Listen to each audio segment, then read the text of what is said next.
Hello viewers, আসসালামু আলাইকুম। Mukta's kitchen YouTube চ্যানেলের পক্ষ থেকে আপনাদেরকে আরও একবার স্বাগতম জানাচ্ছি। তো বন্ধুরা, আজকে আমি আপনাদের সাথে আবারও খুব মজার একটি রেসিপি শেয়ার করব।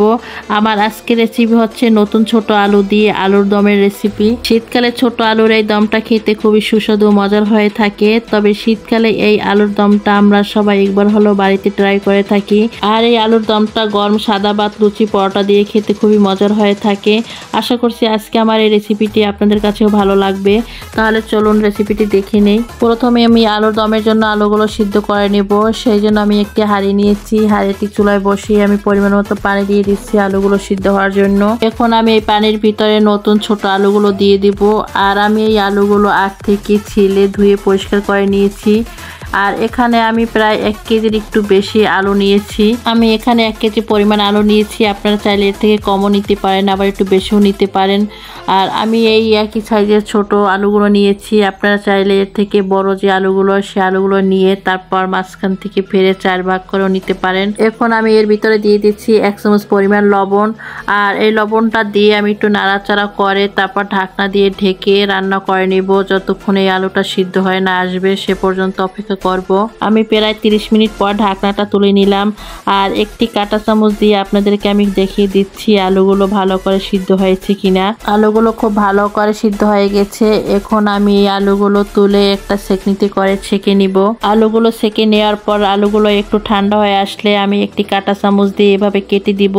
এতে আলুর ভিতরে মশলাটা খুব ভালো করে ঢুকে যেতে পারবে। এখন আমি আলুর দম রান্না করার জন্য একটা মশলার পেস্ট বানিয়ে নেব। আর এখানে আমি নিয়েছি হাফ কাপ দধি। আর দধিটাকে আমি পানি দিয়ে এভাবে গুলিয়ে তারপর পাতলা করে নিয়েছি। এখন দিয়ে দিচ্ছি এর ভিতরে 1 চামচ ভাজা জিরার গুঁড়া, দিচ্ছি 1 চামচ ধনিয়ার গুঁড়া, দিচ্ছি হাফ চামচ হলুদের গুঁড়া, আর দিয়ে দিচ্ছি হাফ চামচ লাল মরিচের গুঁড়া। এখন এই দধির সাথে সমস্ত মশলাগুলো আমি গুলিয়ে একটা পেস্ট বানিয়ে নিব। এখন আমি আলু দমের জন্য আলুগুলো ভেজে নিব। তার জন্য প্রথমে আমি চুলায় একটি ফ্রাই প্যান বসিয়ে পরিমাণ মতো সরিষার তেল দিয়ে দিচ্ছি। তেলের উপরে দিচ্ছি সামান্য লবণ, আর দিয়ে দিচ্ছি সামান্য মরিচের গুঁড়া, দিচ্ছি সামান্য হলুদের গুঁড়া। এখন এই সমস্ত কিছুকে একটু নেড়ে ছেড়ে নিব। সবকিছু নেড়ে ছেড়ে দিয়ে তারপর আমি সিদ্ধ করা আলুগুলো এই তেলের ভিতরে দিয়ে দিচ্ছি। এখন আলুগুলো আমি চুলার আঁচটা মাঝারি করে তেলের উপরে হালকা লালচে কালার করে ভেজে নিব। আলুটা যখন এমন হালকা লালচে কালার হয়ে আসবে তখন তেল থেকে তুলে নিতে হবে। এখন আমি বাকি তেলের উপরে রান্নাটা করে নিব। তেলের ভিতরে আমি এখন ফোড়নের জন্য দিয়ে দিচ্ছি সামান্য গোটা জিরা, দিচ্ছি 2টা তেজপাতা এভাবে মাঝখান থেকে ছিঁড়ে, তারপর দিয়ে দিচ্ছি 4টা এলাচ, দিচ্ছি 3 টুকরা দারচিনি। এখন এই গোটা মশলাটা আমি তেলের উপর একটু ভেজে নিব। গোটা মশলাগুলো তেলের উপরে ভেজে নিয়ে দিয়ে দিচ্ছি এখানে আমি 1 কাপ পেঁয়াজ কুচি। পেঁয়াজটা তেলের উপরে দিয়ে লালচে করে ভেজে নিব।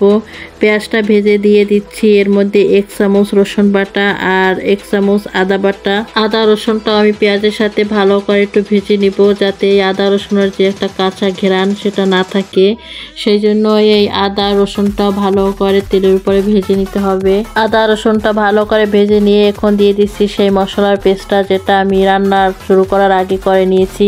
এবার এই মশলাটা 1 থেকে 2 মিনিট ভালো করে কষিয়ে নিতে হবে। আমি মশলাটা 1 থেকে 2 মিনিট ভালো করে কষিয়ে নিয়েছি। মশলাটা কষিয়ে এবার এর ভিতরে দিয়ে দিচ্ছি 2টা টমেটো পেস্ট।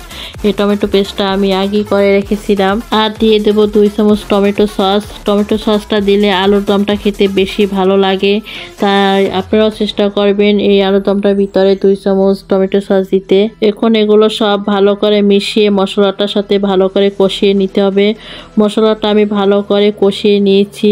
এখন এর মধ্যে দিয়ে দেব ভেজে রাখা আলুগুলো। আমি যে ভেজে রাখা আলুগুলো রেখেছিলাম সেগুলো মশলার ভেতরে দিয়ে দিচ্ছি। সেটা দেখাতে পারি নাই ক্যামেরার কারণে, সেটা স্কিপ হয়ে গেছে, সেজন্য আমি দুঃখিত।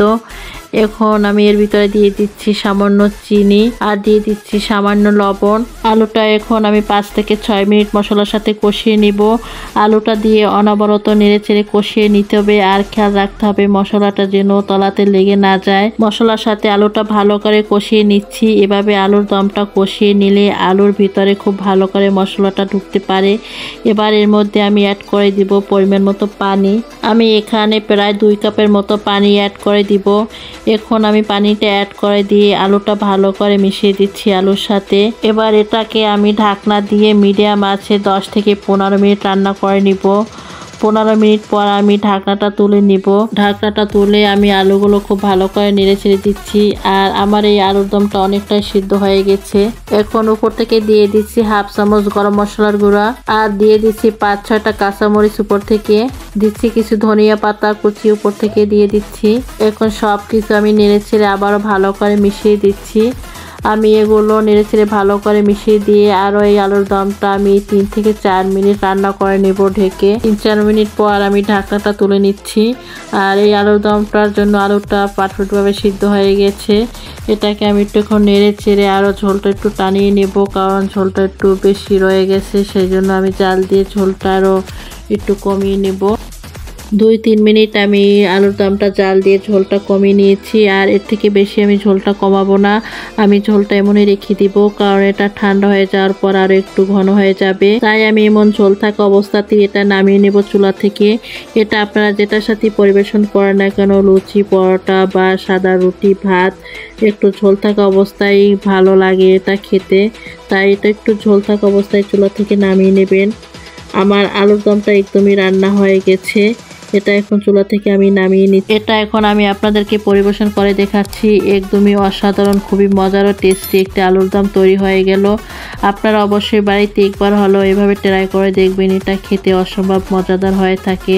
সাদা ভাত, লুচি, পরোটার সাথে খেতে এটা দারুণ লাগে। আশা করছি আজকে আমার এই নতুন ছোট আলু দিয়ে আলুর দমের রেসিপিটি আপনাদের কাছে ভালো লেগেছে। যদি রেসিপিটি ভালো লেগে থাকে তাহলে অবশ্যই লাইক, কমেন্ট, শেয়ার করে দিবেন। আর আমার চ্যানেলের নতুন বন্ধু হলে অবশ্যই চ্যানেলটি সাবস্ক্রাইব করে পাশে থাকবেন। পাশে থাকা বেল আইকনটি অন করে রাখবেন, যাতে আমি এরকমের আরো নতুন ও সুন্দর সহজ রেসিপি আপলোড দেওয়ার সাথে সাথে ভিডিওটি দেখার জন্য আপনাদের কাছে নোটিফিকেশন চলে যায়। আজকে পর্যন্তই, সবাই ভালো থাকবেন, সুস্থ থাকবেন। আল্লাহ হাফেজ।